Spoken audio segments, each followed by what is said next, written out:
During a toast, my wife claimed she supported us both while I was finding myself. So during my turn of toast, I played a voicemail of her forcing me to pay for her new car for everyone to hear. 2 minutes later, her parents were furiously calling me. Original post: I'm sitting here replaying Saturday night in my head. It's Monday evening now, still feels unreal.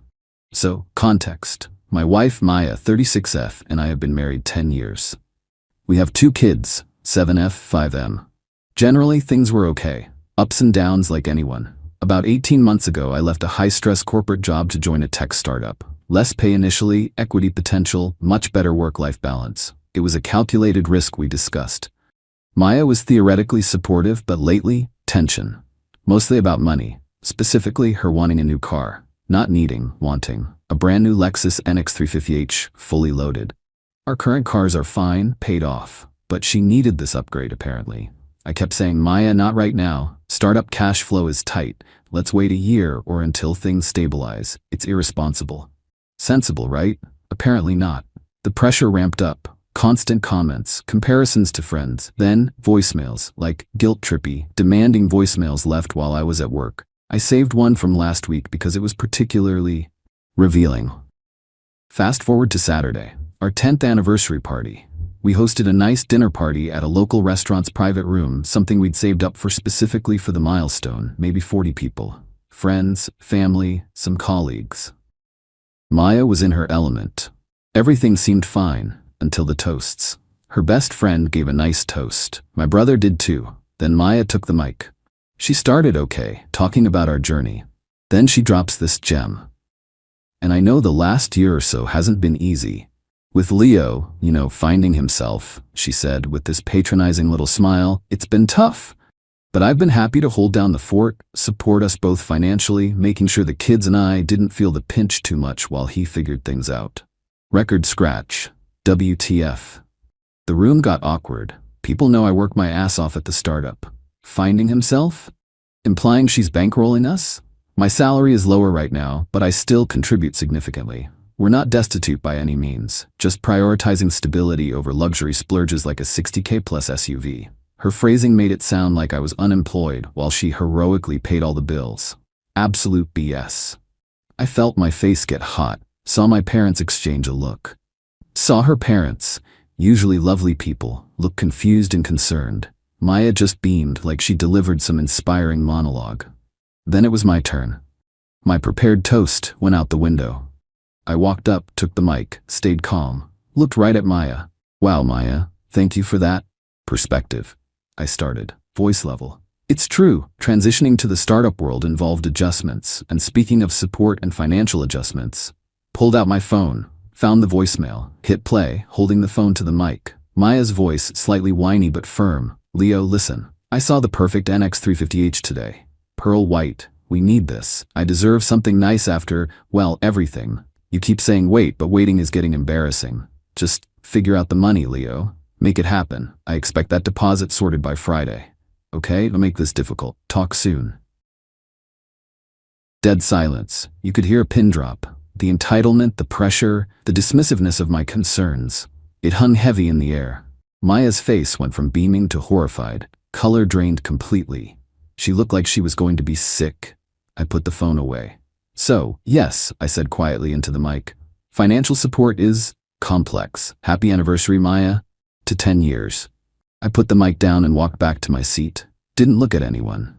The party vibe just died. People started murmuring. Within 15 minutes, folks were making awkward excuses and leaving. It was brutal. Maya avoided my eyes, surrounded by a couple of her friends looking daggers at me. We drove home in absolute silence. The kids were with my parents overnight, thank God. Maya locked herself in the guest room. The next morning, Sunday, my phone rang. It was her dad, Richard. I braced myself. Leo, he sounded heavy, concerned. Richard, hi. Son, Carol and I were hearing things about last night. Talked to a few people, including Maya briefly this morning. She wasn't making much sense. What actually happened with the toasts? Someone mentioned a voicemail? Yeah, Maya's toast wasn't accurate about our finances. Made me sound like dead weight. So during my turn, I played a voicemail she left me last week, pressuring me about that Lexus she wants. Long pause, heard him sigh. Okay, That explains the defensiveness we got from her. Leo, Carol, and I are very concerned about both of you, about what this means. That toast description sounds unfair, and pressuring you via voicemail over a car right now, it doesn't sound right. We need to understand this better. But son, based on what we're piecing together, her behavior sounds deeply inappropriate. He said they wanted to talk to us both, maybe together, maybe separately. It wasn't the immediate fury the title hinted at, but it was clear they weren't impressed with Maya's reported actions. The fury part, I suspected, would come after they got the full unspun story. So yeah, that's where we are. Awkward party. Wife, in self-imposed exile in the guest room, her parents concerned and clearly leaning towards Maya WTF. Marriage status, critical. Did I go too far playing the voicemail? Maybe. But her public lie pushed me there. Don't know what happens next. Update 1 week later. Wow. Okay, thanks for all the comments and DMs. Mostly supportive, some saying I torched the marriage, maybe. Some saying Maya got what she deserved. Maybe too. It's been a wild week. The fallout. Maya stayed in the guest room for 2 days. Communication was basically zero. When she finally emerged, it wasn't with an apology. Oh no? It was anger. How could you, Leo? She hissed. We were in the kitchen, kids thankfully at school. Humiliating me like that, in front of everyone. My parents are questioning me constantly. Humiliating you? I asked, genuinely baffled. Maya, you stood up and basically called me a kept man after I took a calculated risk we agreed on. You lied about supporting us single-handedly. That was humiliating. I exaggerated slightly. It was a toast. You took it way too personally. And the voicemail? Was that an exaggeration too? Telling me to make it happen for a Lexus we don't need and agreed was irresponsible right now? Her eyes flashed. You recorded me? That's probably illegal. It's not one-party consent state for recordings. You twisted that. I was just venting. You sounded entitled, Maya, because you are acting entitled. That devolved quickly. No yelling, just cold, hard words. She genuinely seems to believe I'm the bad guy for exposing her BS. Enter the flying monkeys. Her sister, Chloe, 34F, called me Wednesday. Chloe's always been, well, fiercely loyal to Maya to a fault. Leo, Maya is devastated. She started, no preamble. She told me what you did? Playing a private recording? That's low, even for you. Even for me? What's that supposed to mean, Chloe? It means you've been difficult ever since this startup thing. Maya feels neglected. She feels like she deserves something nice and you're just shutting her down. That toast? Maybe clumsy, but she was trying to express how hard it's been. By lying? And the car isn't something nice, Chloe. It's a 60 cal vehicle we don't need right now. The voicemail wasn't venting, it was demanding. She's your wife. You're supposed to provide. You humiliated her in front of her parents. Her parents apologized to me for her behavior, Chloe. They heard the voicemail too afterwards. They were furious with her. That shut her up for a second. Well, they're old-fashioned. They don't understand the pressures Maya is under. Okay, Chloe. I'm not arguing about this. Maya misrepresented our situation publicly and has been applying unacceptable pressure privately. I reacted. End of story. You owe her an apology. No, Chloe, I don't. Hung up. The parental front. My parents are supportive but worried. Told me they love me but hope we can fix it. Advised counseling. Maya's parents, Richard and Carol, did talk to us both separately midweek. Richard called me afterwards. Leo, he sounded grim. We spoke to Maya at length. She tried every excuse. Blamed you, blamed stress, said the toast was a joke, said the voicemail was misunderstood. We didn't buy it, not one bit. Carol is heartbroken. I am furious with her. The lack of respect, the financial pressure, the entitlement, it's unacceptable.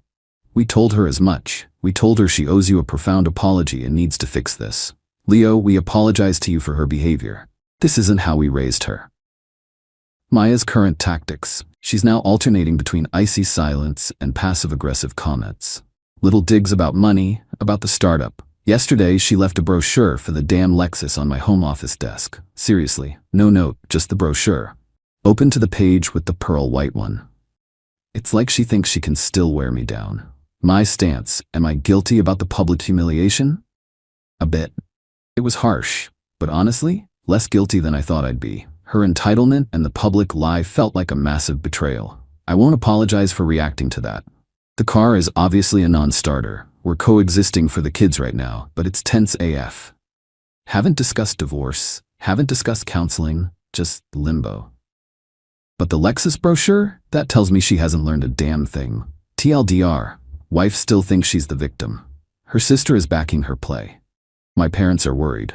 Her parents talked to both of us, are now furious with her after hearing her excuses, apologized to me, and told her to fix it. She hasn't. Wife left Lexus brochure on my desk. Tension level, high. Update 2, 1 month later. Alright folks, buckle up. The entitlement didn't just escalate, it went supernova. And yeah, I guess you could say I went full scorched earth in response. Within realistic, legal boundaries, of course. I'm just a regular guy, remember? The Cold War at home, living together has been hell. Maya swung between acting like nothing happened, weirdly cheerful, asking about my day, and pulling manipulative stunts. Stunt 1, the kids. Caught her telling our daughter, 7F, Mommy would love a new safe car so we can go on fun trips, but Daddy says we can't afford anything nice right now because of his job. Had to shut that down fast. Explained to my daughter, age appropriately, that our current cars are very safe, and Daddy's job is building something cool for the future. And sometimes families have to wait for big purchases. Maya denied saying it that way, of course. Gaslighting 101. Stunt 2, financial negligence. Started getting cagey about her own spending. She has a part-time job, decent hourly rate but inconsistent hours. Bills I usually handled, she suddenly took care of, but was vague about details. Found out she'd paid our property taxes late, incurring a penalty, because she'd spent her contribution money on clothes and spa days. Claimed she deprioritized it, thinking the penalty wouldn't be much, and things were tight. Because of her spending, right. Stunt 3, the social campaign. Heard from mutual friends that Maya and Chloe were spinning a tale about how I'm controlling, financially punitive, and emotionally volatile ever since the startup, painting me as the unstable one who blew up at the party over a misunderstanding. Some friends bought it, others saw through the BS. The breaking point. The final straw wasn't even the Lexus, though the brochures kept appearing. It was discovering she'd opened a new credit card in her name only, fine, but likely exaggerated her income consistency potential on the application, alongside listing our actual household income to secure a surprisingly high limit, not fine. And then maxed it out. On what? A solo weekend trip to clear her head, designer bags, high-end salon treatments. Found the statement accidentally. About $15. Confrontation time. Calmly laid the statement on the table. Maya, explain this. She went pale, then defiant. It's my card, my finances. You likely misrepresented your income stability to get this limit. You spent $15,000 we don't have spare right now, after causing a tax penalty, while still passive-aggressively pushing for a luxury SUV. First, she tried justifying her original actions again. I wouldn't be so stressed if you hadn't attacked me at the party. That toast was nothing. When I didn't back down, she pivoted, tears welling up. Well, you humiliated me. You made me look like a fool. I was upset. I deserved something nice after that. That Lexus would have made me feel better, but since you won't provide. That was it. The utter lack of remorse, the continued focus on the damn car, the attempt to hide debt, and now using my reaction to her initial betrayal as justification for financial infidelity. I snapped. Not yelling, but cold, hard clarity. The revenge, Operation Financial Reality. I didn't play another voicemail. This required a more structured response. Budget lockdown. Sat down, forced her to sit down with all the numbers. Bank accounts, my startup salary, actual, not projected, her part-time income, bills, debts, including her new 15 Golly. Laid it out starkly. Showed her exactly why the Lexus was impossible and how her secret credit card debt now actively harmed our financial goals, like saving for kids' college, retirement. No more ambiguity. Debt responsibility. Told her the $15K credit card debt was hers to pay off. From her income. We'd calculate her proportional contribution to essential household bills based on her actual income, and the rest of her earnings were to go straight to that debt. No more fun money until it was cleared. Period. Non-negotiable. Allowance cut, her fun money. The small amount I used to transfer to her personal account for incidentals? Stopped. Effective immediately. Her income needed to cover her personal spending and her debt first. Parental involvement. Nuclear option. This was the big one. I called both sets of parents for a family meeting, just us four and Maya and me. Laid out everything. The toast lie, the voicemail pressure, the manipulating the kids, the late tax payment, the secret credit card, the $15 debt, the continued Lexus obsession, the bad-mouthing campaign. Showed them the credit card statement. Maya tried to interrupt, cry, justify. Her parents, especially Richard, looked like they were going to explode, building on their previously expressed disapproval. My parents looked deeply disappointed in her. Richard finally cut her off. Enough, Maya. We told you to fix this. Instead, you lied, you manipulated, you spent money you don't have, and you're trying to blame Leo? For what? For working hard? For being responsible? This behavior is appalling. Carol echoed him, tears in her eyes, saying she didn't recognize the daughter she raised. They told her, point blank, they would not be bailing her out of the credit card debt. They supported my plan for her to pay it off herself. My parents backed me completely, stating clear boundaries were needed. The aftermath of the meeting. Maya completely shut down. Didn't speak for a day. Her sister Chloe tried calling me again. You got mommy and daddy involved? You're trying to isolate her. Told her Maya made her bed. Now she lies in it. And hung up. The consequences. Maya is now facing the music. No Lexus. A $15 debt she has to budget and pay herself from her variable part-time income. Her parents are holding her accountable. Her fun money is gone. She has to contribute fairly to the house based on reality, not wishes. It's not about punishing her. It's about her facing the direct, unavoidable consequences of her entitled actions and financial irresponsibility. Watching her realize the bank of Leo and mom and dad is closed? Yeah, that feels like justice. Is it satisfying? In a grim way, yes. This entitled bullshit had to stop. Is the marriage salvageable? Still don't know, but the dynamic has shifted. The entitlement has met a brick wall made of spreadsheets and parental disappointment. Final update. 6 months later. Hey Reddit. Been a while. 6 months since the family meeting intervention. Thought I owed you all a final chapter on this saga. Life after the financial reckoning. Things are different. Not magically fixed, but fundamentally altered. The immediate aftermath of that meeting was rough. Maya was sullen, resentful, barely speaking. She hated the budget. Hated having to track her spending from her fluctuating income. Hated that her parents called her weekly, not to enable, but to ask pointed questions about her debt repayment plan. Chloe basically declared me persona non grata. Fine by me. Did Maya magically see the light and apologize profusely? Lol, no. Entitlement like that doesn't just evaporate. There wasn't a single movie moment epiphany. It was more like a slow, grinding erosion of her fantasy world against the hard rocks of reality. The debt, she is paying it down, slowly, painfully. Picked up more shifts when available. Complained constantly at first. Tried suggesting I should cover half since we're married. Nope, her secret debt, her responsibility, backed by parents. The complaining lessened as the balance finally started to shrink. Reality check. Actions have consequences. The Lexus, never mentioned again after the family meeting. She's still driving her old car. Saw her looking at sensible used Toyotas online once. Progress? The entitlement. It's still there, under the surface. Little flashes of resentment, but the overt demands and manipulation stopped. The united front of me plus both sets of parents made it clear that route was closed. She knows she has no allies for her BS anymore. The lie toast. She eventually mumbled a half apology about the toast coming out wrong during one of the early therapy sessions. Not great, but acknowledging it was something. The voicemail? Still claims it was stress. Baby steps, I guess. The road to repair? Maybe. The weeks after the meeting were bleak. Divorce felt very possible. What changed, honestly? The kids. And both sets of parents pushing hard for professional help before calling it quits. They saw the dysfunction Maya caused, but didn't want the family blown apart if it could be salvaged. We started couples therapy about 4 months ago. It's grueling. No breakthroughs yet, but it's a structured place to talk. Our therapist is good. Doesn't let Maya slide on the financial infidelity or the entitlement issues. Doesn't let me slide on the public voicemail stunt either.